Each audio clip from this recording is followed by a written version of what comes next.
Brother Ron, and welcome to We All Be News Radio and TV, the news-free Dixie for the 21st century.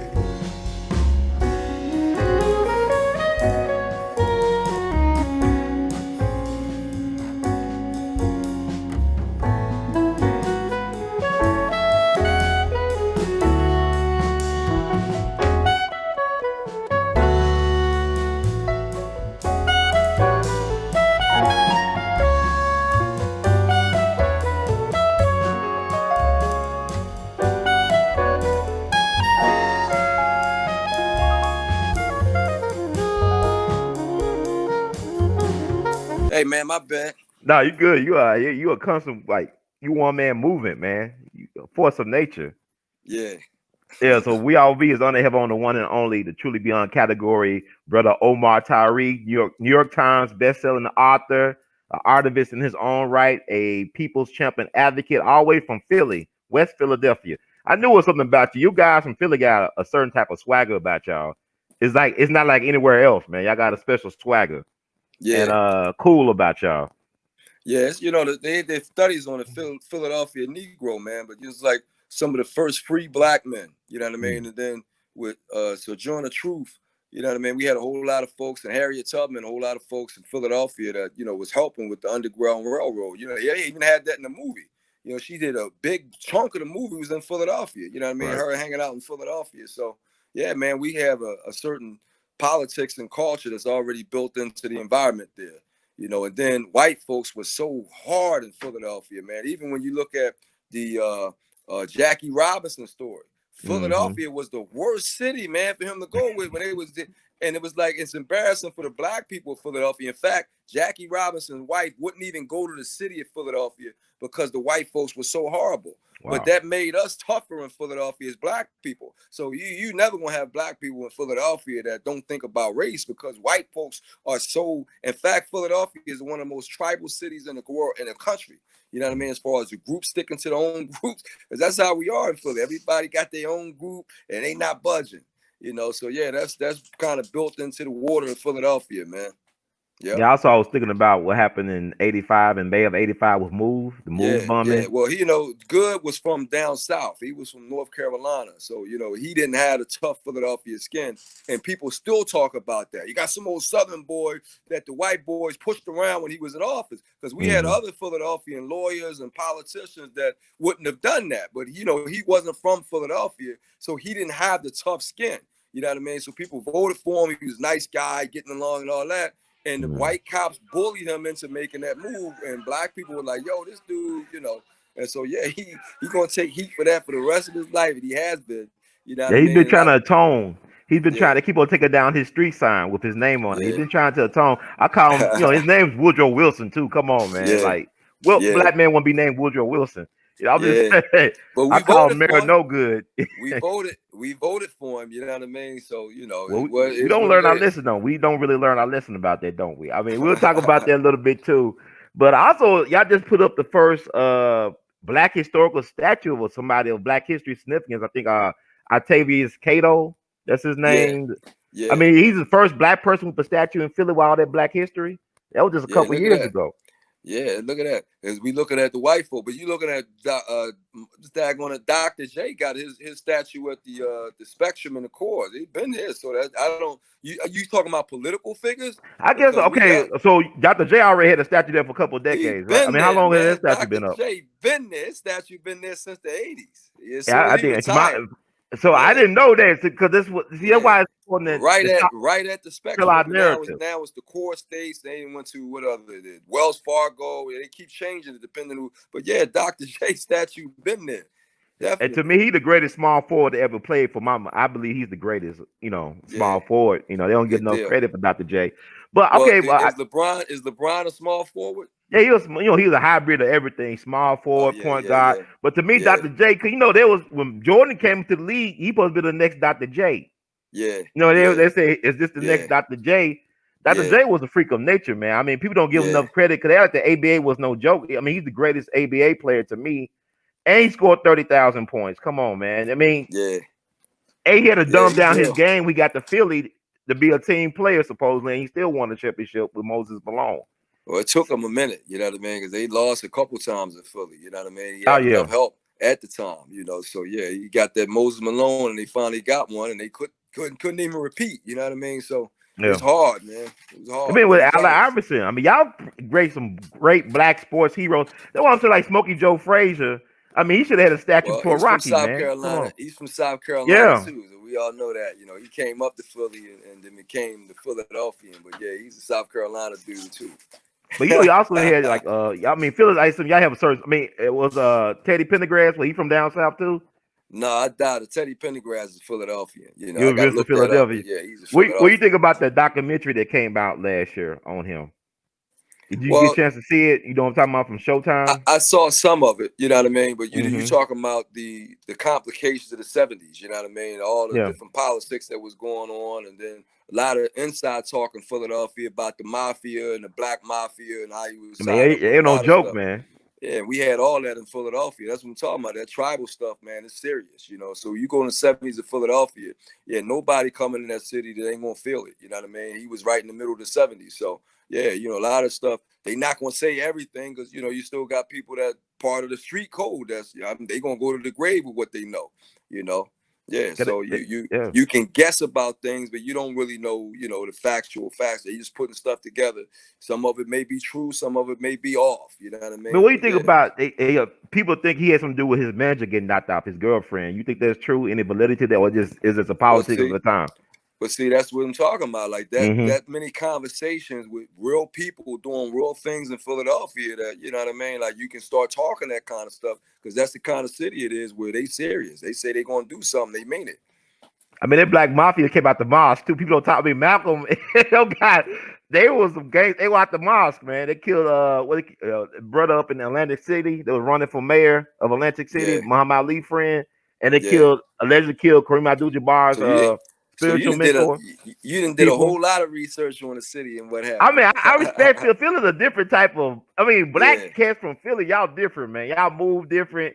It's like look yeah, at Will Smith. You think he's soft? He ain't soft. He's from West Philadelphia.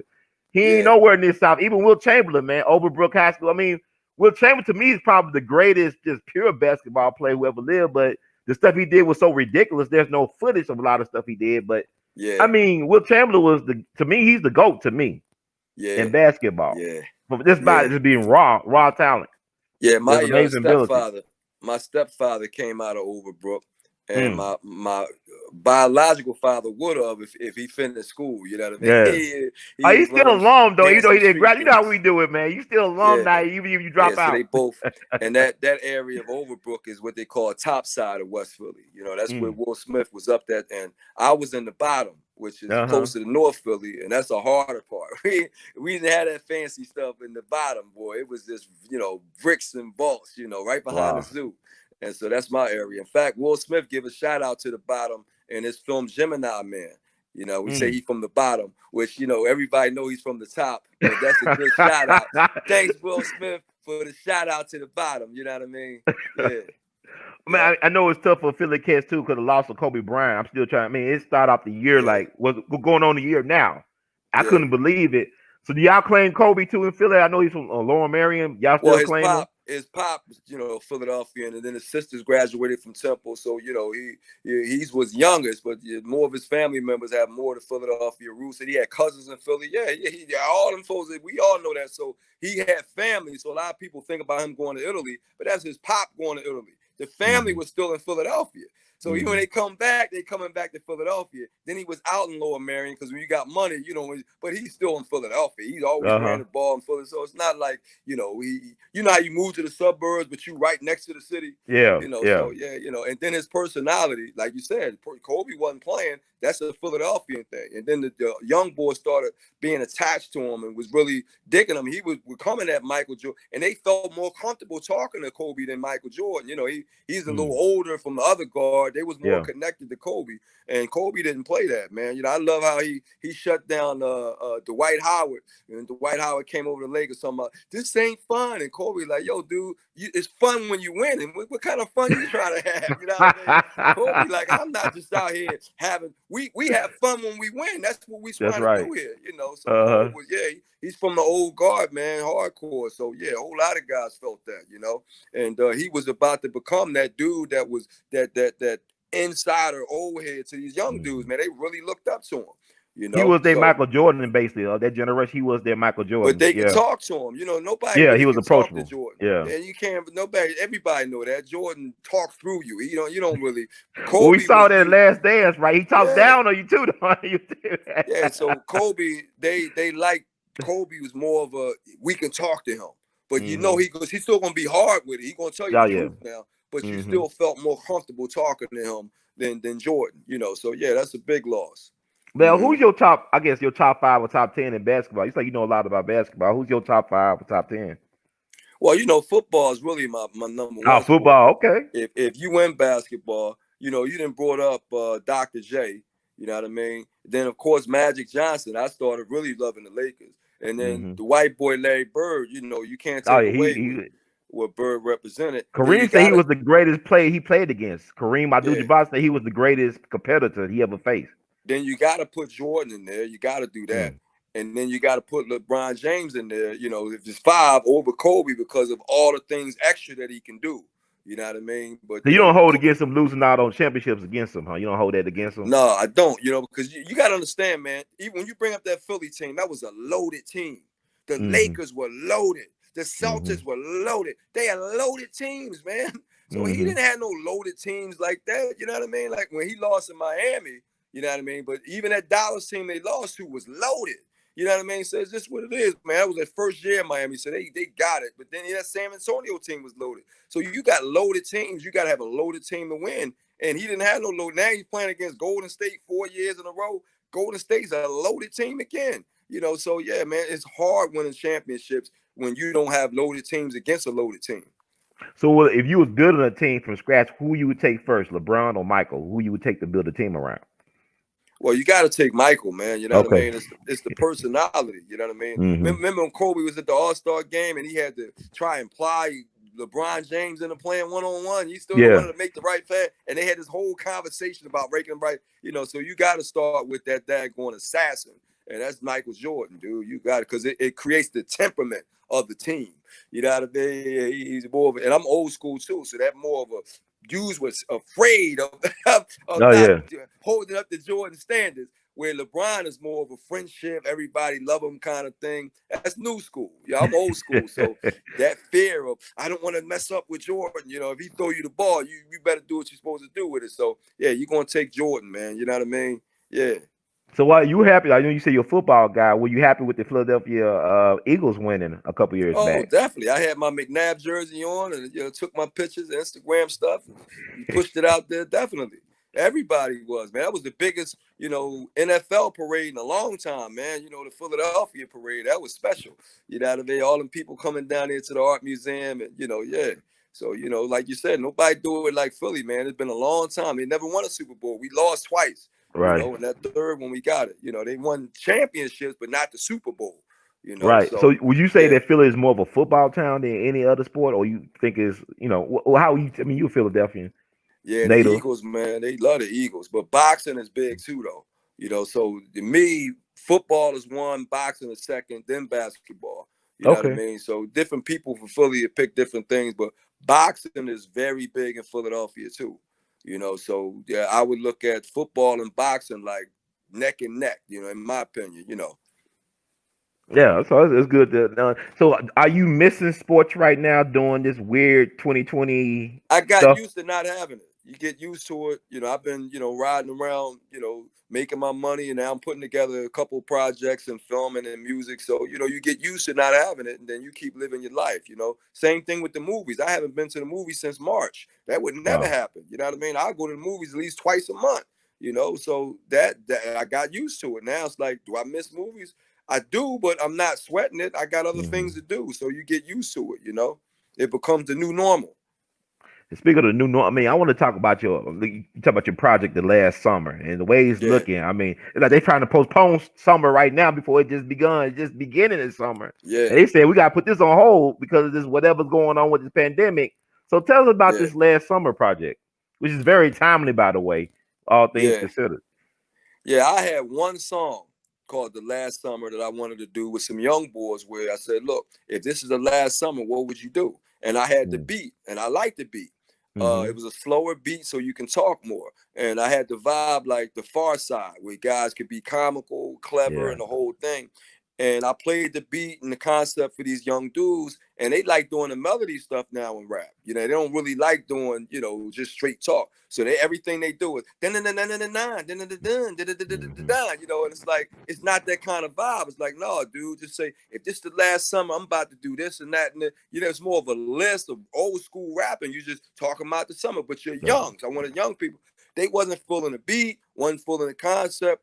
And then I had it out with this one New York dude who's like the leader of that little crew. And I'm like, he's like, it's not really my style. I got this brand, you know, I got my audience. And I'm like, dude, you know, you brand new. He ain't got no big songs like that. He's a SoundCloud dude. So I'm like, yo, man, these dudes, they be feeling themselves in this whole crowd thing and this whole. So I'm like, yo, dude, it's one song. How's one song gonna mess up your audience and your brand? But this is how these kids think. Like, it's one song.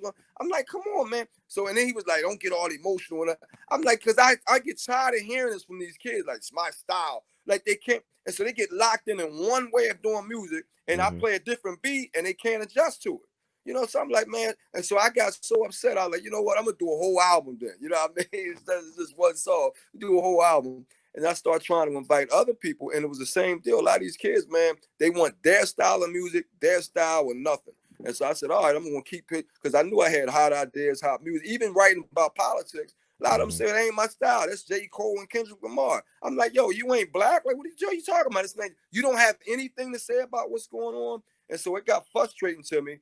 And I said, you know what? I'm going to put together a whole album, because these kids need to understand how to write art and adjust to the times. That's what the greatness of art. It ain't never been a time where our people have not responded to what's going on around them. You know, but these young people look like they waiting, you know what I mean, for this thing to go away and then come back to the nonsense they've been. So I'm like, no, you ain't supposed to do that. You're supposed to adjust. And so last week, or probably a week before that, I just heard it last week. Young boy out of Atlanta, his name is Lil Baby. He came out with the bigger picture. And so he now, in my opinion, he becomes the leader of this new school movement now, because he was the only one that responded to what's going on so far. And it's a nice hot beat. And he said a lot of things in it. So I'm looking at that boy like, okay, he jumped out in front of everybody. He's the leader now, because everybody else, it's my style, and waiting around doing that same knucklehead stuff. I'm like, yo, the climate is changing. You got to change with the climate. So we're going to see what happens over the next few months with the music, and how the radio adjusts and how the young people adjust to what's happening.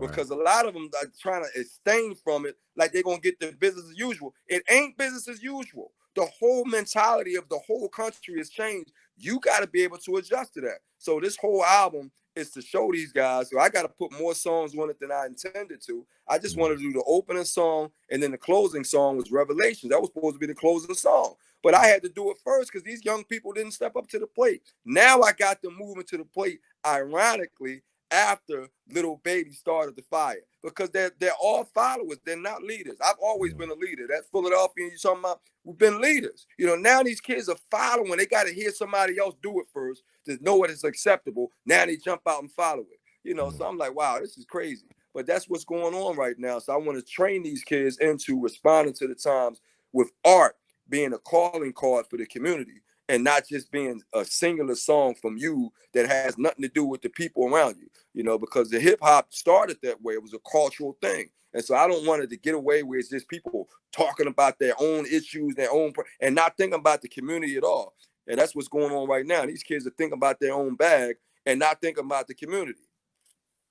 Why do you think it came to this point right now with the current generation, younger generation thinking like that? What do you think happened? A lot of them didn't have the father figures, didn't have the community around them, and they grow up like it's me against the world, the whole Tupac thing. So it's the children of Tupac in that sense, where it's me against the world. And then they got all this new technology now where they can put together beats and songs and stuff all on their own, nowhere near a studio, and then they get an audience because they got all this Instagram, SoundCloud. Now you got an audience, didn't go in the studio, didn't learn how to mix it, didn't know how to math, none of that stuff. So they get big heads now, like, hey, this stuff works. I got 200,000 people following me, and I ain't even went in the studio. So now they figure they can keep doing that, and they don't need to deal with you at all. So it's one of them things, man. Technology has created new monsters. You know what I mean? And it's a lot of people that defend them.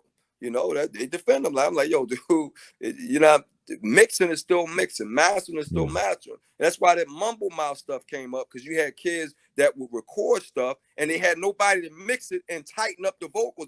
You know, when you mix stuff, you open up the vocals. Okay, let me mix this, let me push the high. They don't know how to do none of that. They just put it out as soon as they recorded it, and it's and other kids like the groove and the rhythm. It wasn't clear. But then they start learning how to listen to mumble, and then the whole thing, then the executive was like, well, hell, they already like it. Why are we changing it? Keep it like that. Knowing damn well that ain't, you know what I mean, clarity of music. You know, and then when you come through and try to tighten things up and give them to say the word right, then they tell you, hey, man, I already got an audience for this. What you talking about, old head? You old, you don't know nothing. Now, watch this now. Now all the videos have subtitles on English. I'm like, dude, am I lying? They got subtitles on regular English because you don't know what the hell these kids talking about now half the time. It's crazy. Wow. You know, but that's what it is. Hey, you are, you know, you talk about lyrics. I know you're a lyric guy because you're a writer and words create worlds. Is it difficult? I mean, you wrote the legendary Fly Girl series, right? I mean, New York Times bestseller, had a huge following from the females. But is it difficult to get an audience to read now? Is it like an apolitical or we call it, somebody told me it's a illiterate society. People choose not to read now, or you just don't have the focus. That's why I'm be able to concentrate on reading. What is going on? That's why I'm going to movies and music now, because they don't read like that anymore. Terry McMillan put out another new book, and she still has, and I'm looking at that like, wow. But she always had way more readers than us anyway, and she had the crossover. So she was the one that led the movement. So, you know, she was at 700,000 in hardback. I spent, I think of my best book, 85,000 in hardback. So I'm way down. Wow. But little bit of the audience. She's not losing that much. You know what I mean? So she dropped down from 700 to 300. She still got that. I never even came near 300. If I drop half, I'm dropping down to 42 or whatever. You know, so yeah, Terry was way out there to begin with, and she still have a crossover white audience. She had 3 movies under her belt. You know what I mean? So it's a whole lot of catch up with that. And I'm like, yo, dude, I got to get these people right now, audio, visual, music, and film. Got to do it, because I'm a storyteller at the end of the day. Yeah, I want to ask you about the journey of trying to get the Fly Girl from the book to the screen. I mean, what's going on with that situation? Audio. Okay, can you hear me? You lost your audio somehow. Let me see. You cut me off. Can you hear me? Brother Omar, can you hear me? Hello? All right, hold on. All right. The host unmuted my mic. Okay. So my mic I ain't mean on. You hear me now? Yeah, only thing I can't hear your mic. You can't hear my mic? I'm unmuted now, but I'm not hearing you. Can you hear me? Yeah, I'm for whatever. You can hear me? Leave. Okay, now that muted it. You should be able to. You hear me, but I can't hear you. You can't hear me. I mute something? I don't think. Let me see here.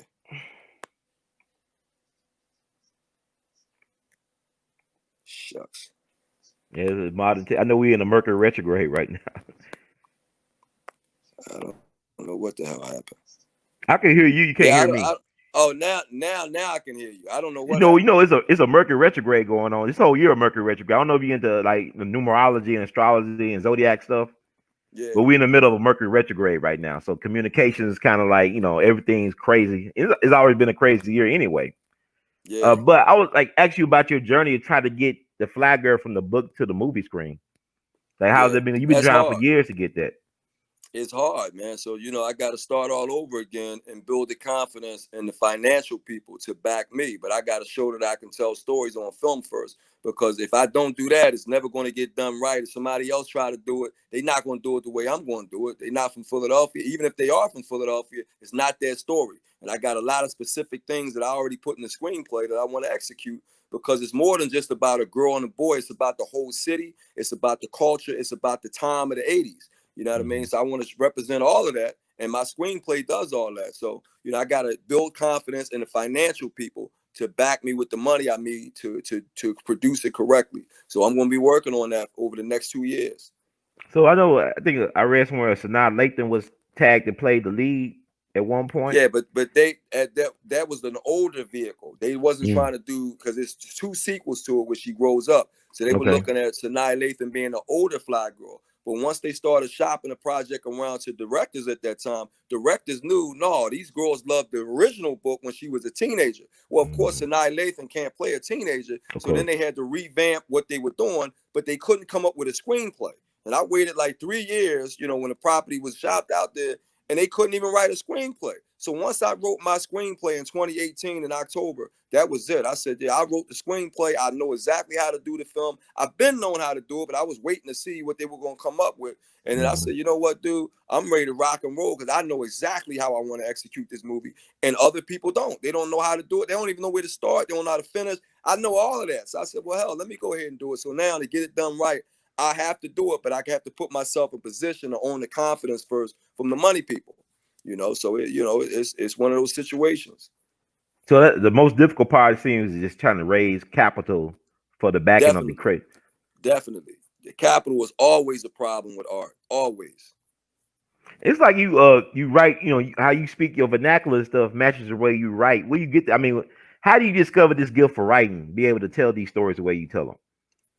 Well, I was born into a family as the oldest grandchild with the next generation. My mother was the oldest of 8. My father was the oldest of 4. And back then in Philadelphia, if you've been there, it's row houses. A lot of people that live on one block. And our house had 5 rooms and then 3 stories. And then my grandmother was the youngest of I think 8 children.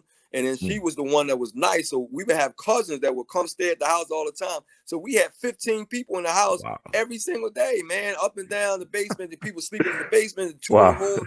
And then I was the youngest of all that. So, you were around people that's older than you that, they ain't that much older. They teenagers and I'm a young. So a lot of stuff that I wasn't supposed to see and hear, I'm right in the middle of it. So I was very mature as a young dude because of how I was born. Then the baby boom, I'm not from the baby boom era, but I was around them. So I feel like I am. I was around uncles and aunts from the baby boom era. So I feel like I'm in it, even though I'm not really from it. I was around them all the time. And so stories were always there. And my family loved movies, in West Philadelphia. Always went to the movies, kung fu movies, horror movies. And at that time, it wasn't no thing where you're going to separate the nephew. They took me with them. So I'm watching all these movies. There wasn't no rated R and rated. No, nephew going with us. We going to the movies. He going. So I saw everything, heard everything. And so when it got to be time for me to be a teenager, dude, I was like, yo, this happened, that happened, this happened, that happened. And I knew how to tell it. So once I knew that, I said, yo, I'm gifted at this, dude. I went to the college level and then I started putting it on paper because we had writing assignments. And then the teachers were like, yo, this dude, his stuff is extra.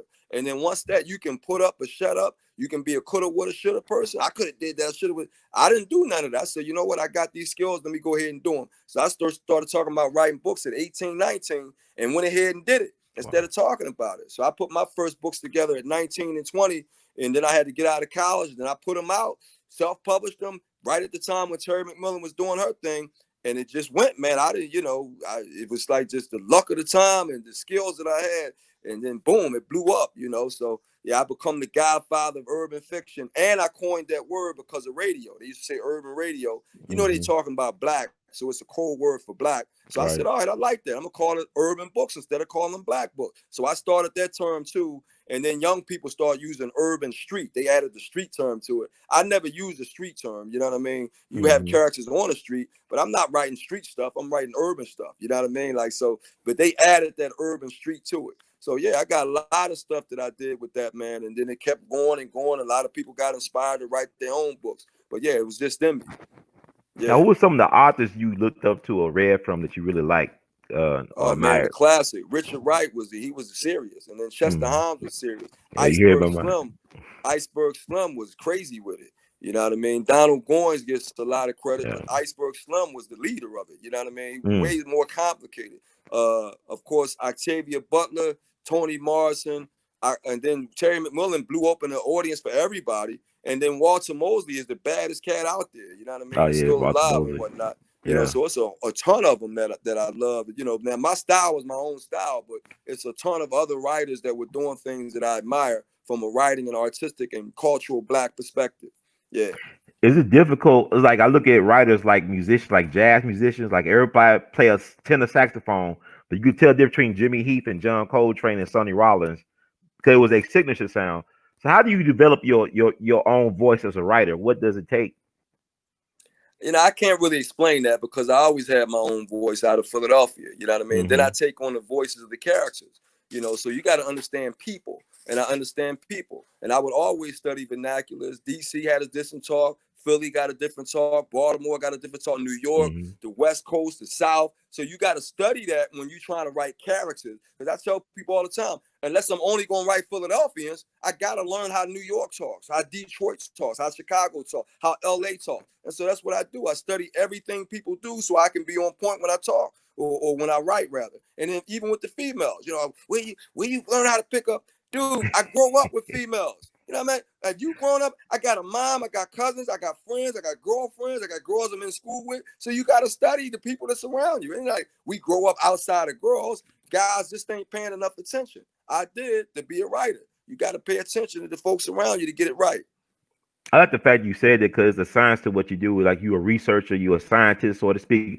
When you were saying that stuff, I'm thinking about Dr. Zora Neale Hurston, who people don't get a lot of credit for. They think she was writing vernacular, their eyes were watching God and all this stuff. Right, But she was an right, anthropologist. She was out in the field right, studying black folks, collecting the stories, like you collect the stories of the elders in your family. And also right. the fact that you can write for the female voice was interesting because a lot of criticism about a black male artist like Spike Lee or even Dave Chappelle. You don't talk enough about the females, or you don't know how to write from a female perspective.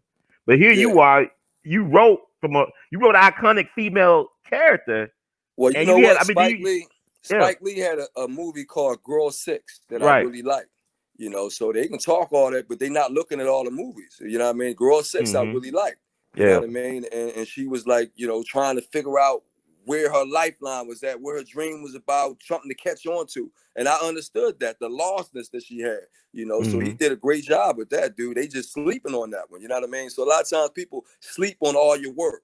You know what I mean? And not really paying attention to it. I also like the women in More Better Blues. You know what I mean? He had one yeah. light-skinned girl that was out there, and then he That had was the my other favorite girl. movies from Spike Lee. Yeah, Yeah.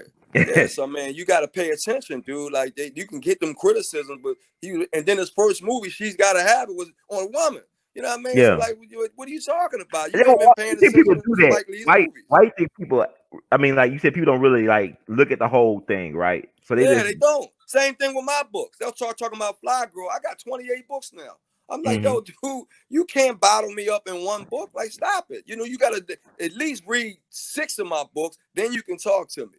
You know what I mean? But people read one book and think they know my style. And I'm like, yo, stop it, dude. You read one book. Get out of here, you know? So, yeah, you got to know more about what you're doing. And I'm a film dude. People don't understand that. I'm really a film dude. So you start talking Spike Lee, I know more of his movies, so I can defend them.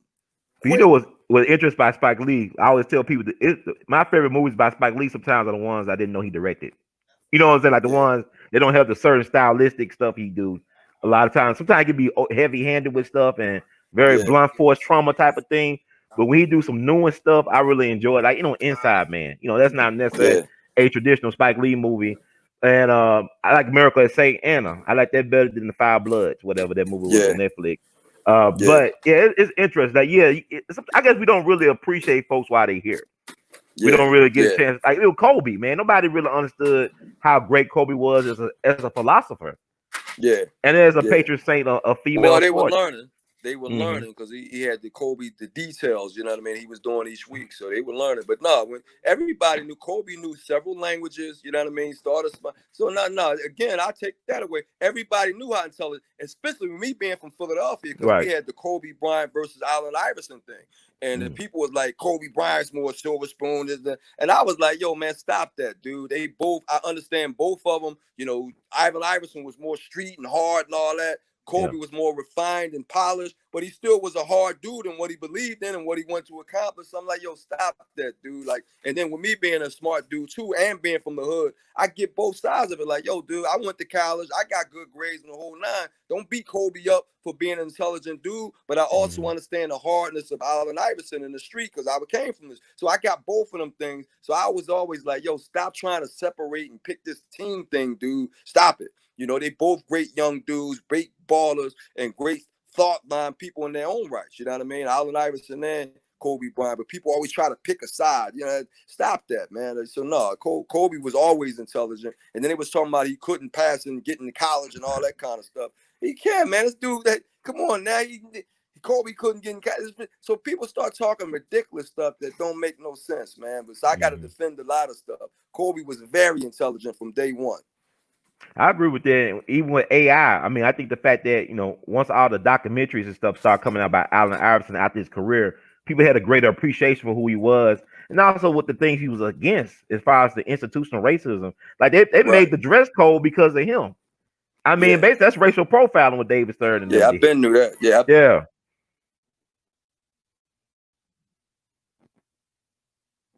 That kind of stuff. Yeah, every time somebody try to call my phone, it blip into you. Yep. Nah, it's all good, man. I just got knocked off again. Yeah, but you can hear me though. You still hear me? Now I can't hear you again. You can't hear me. Oh, God. Let me see something. Can you hear me now? Brother Omar.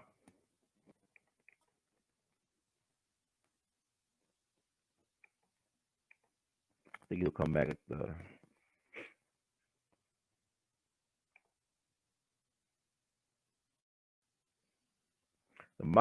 wonders of modern technology never cease to amaze. Brother Omar, can you hear me? Yeah, I can hear you. Can you hear me? Yeah, I can hear you. Yeah, good. Okay. I mean, it's Mercury retrograde time. I got stuff that's supposed to be delivered to my house. Haven't came yet, even though they say they delivered it. It's these times we're dealing with.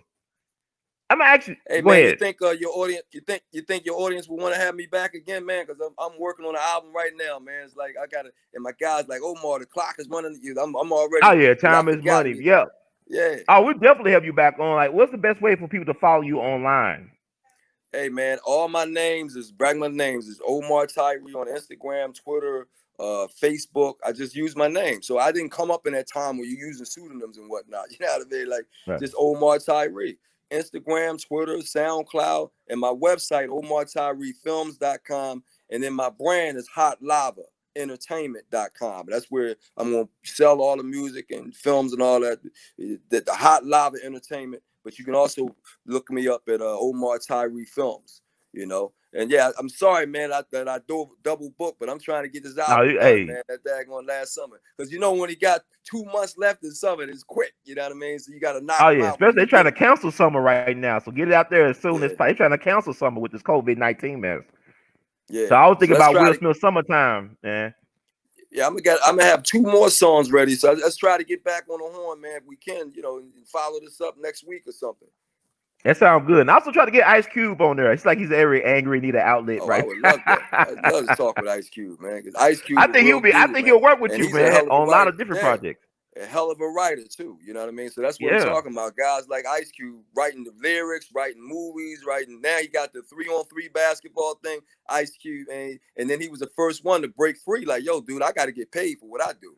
You know what I mean? Like, and he had it all up in the movie. Hardcore, that's another hardcore dude. All saying like, no, I got to get paid, dude. I'm getting paid. I'm writing this stuff. No, he did that early on in his career, So that's wonderful. Yeah, I'd love to be on something with Ice Cube.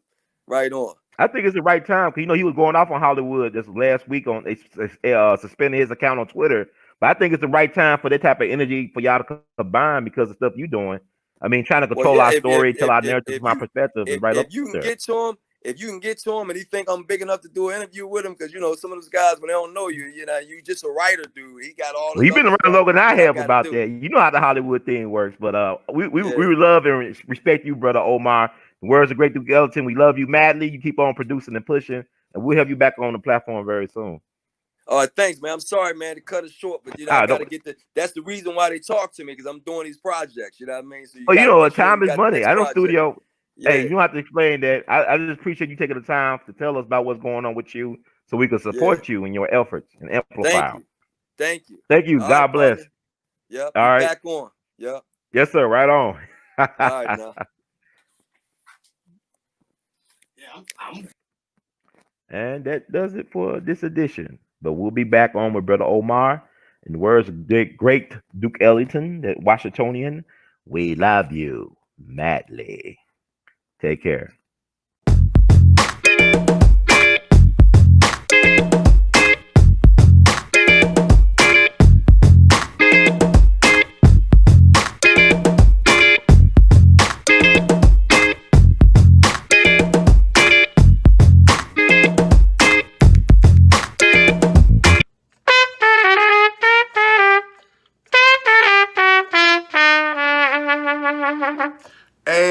everybody, this is Brother Ron.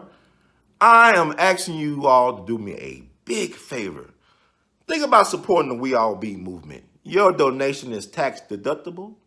The We All Be Group Incorporated is a recognized 501c3. And I'm just asking you all because I want to keep on bringing y'all quality work through the way that I know how to do best. And I'm going to sing my praises and toot my horn. A lot of y'all were not hip to Dick Gregory until Brother Ron brought him on the We All Be platform, until that Django review we did. Y'all seen another side of Judge Joe Brown, and Judge Joe Brown's message has been amplified. But it was We All Be that brought Judge Joe Brown to y'all back in 2014. And so many others. And we covered so many things. So help us out so we can help you all. Peace.